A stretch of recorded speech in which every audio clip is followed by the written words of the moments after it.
Otep à tous, bien-aimés frères et sœurs. 3 jours à 3 diplomates français pour quitter le territoire burkinabé, pour avoir mené des activités subversives.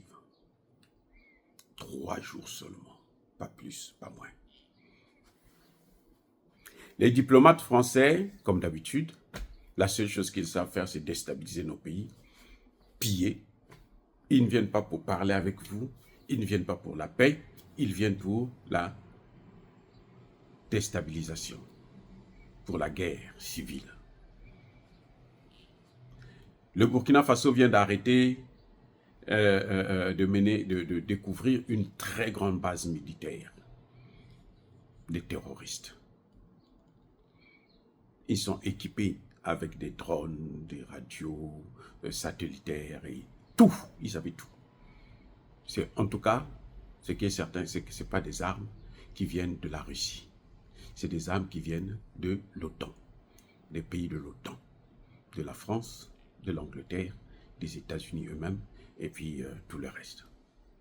Les gens sont surpris de voir que les terroristes ont maintenant des drones. Mais les drones sont montés là, à Niamey, au Niger, notamment à Agadez. Les drones, ça vient de là. Ce n'est pas des drones nigériens. Ce n'est pas les Nigériens qui les fabriquent. Ce sont les Américains qui les fabriquent. Les drones sont fabriqués là, c'est pourquoi? Puisqu'ils ne donnent pas ça au gouvernement pour mener la guerre contre les terroristes. Donc ils donnent ça à qui? Aux terroristes. Vous avez vu que après quand les Européens et les Américains ont quitté le Burkina Faso, l'ambassadeur du Burkina Faso avait donné des motos. De toute ma vie là, je n'ai jamais vu une ambassade qui achète des motos et qui garde là pour eux ou pour les travailleurs. En Afrique, en tout cas, je n'ai jamais vu. Peut-être ici en Occident, hein. Mais en Afrique, ça n'existe pas. Et je vous avais dit, quand j'ai vu ça, je dis, mais les motos là, c'était destiné aux terroristes. Comme les terroristes sont en train d'être massacrés, avec les motos, ça ne marche plus. Ben, on est obligé, ils prennent ça, ils donnent ça au gouvernement comme un don. Et les Burkinabés sautaient. Il y avait des naïfs qui étaient joyeux. J'ai dit, mais c'est fini la guerre, on ne fait plus la guerre avec les motos. On fait la guerre avec des drones. Mais justement, les drones sont fabriqués par qui? Mais par les mêmes. Ils n'ont jamais donné un seul drone au Burkina, ni au Niger, ni au Mali. Ils viennent leur donner des motos pour faire lutter contre le terrorisme. Et les gens sont contents. Les policiers, les gendarmes, ils sont contents. Non! Ça, c'est de la poudre aux yeux. On vous embrouille. Bref, cette base était... Mais alors, ils étaient bien fournis. Il y a eu des échanges, mais alors, une guerre vraiment très, très forte. Et il a fallu que l'armée malienne puisse faire intervenir ces avions de combat, les vecteurs aériens, pour venir à bout de ces terroristes. Et des grands chefs terroristes ont été neutralisés là-bas dans la zone. Entre-temps, il y a un colonel, un général français à la retraite, ou je ne sais pas quoi, en tout cas il était chef d'état-major à l'époque, qui va dire que nous devons repartir en Afrique, au moins par la force. C'est obligé.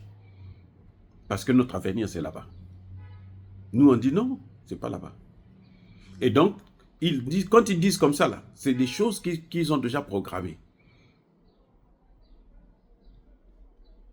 Mais ces diplomates se sont fait avoir. Parce que le service burkinabé de renseignement fonctionne. Le service malien de renseignement fonctionne. Le service nigérien de renseignement fonctionne. On ne gagne pas une guerre sans le renseignement. Et la guerre, elle est asymétrique. Donc tout le monde y participe. Et c'est là, dans cette foulée, que ces diplomates vont être arrêtés. On n'a pas toutes les informations exactes, mais en tout cas, le gouvernement leur a donné 72 heures pour quitter le territoire. Auquel cas, on va les expulser manu militari, ou on les met en prison.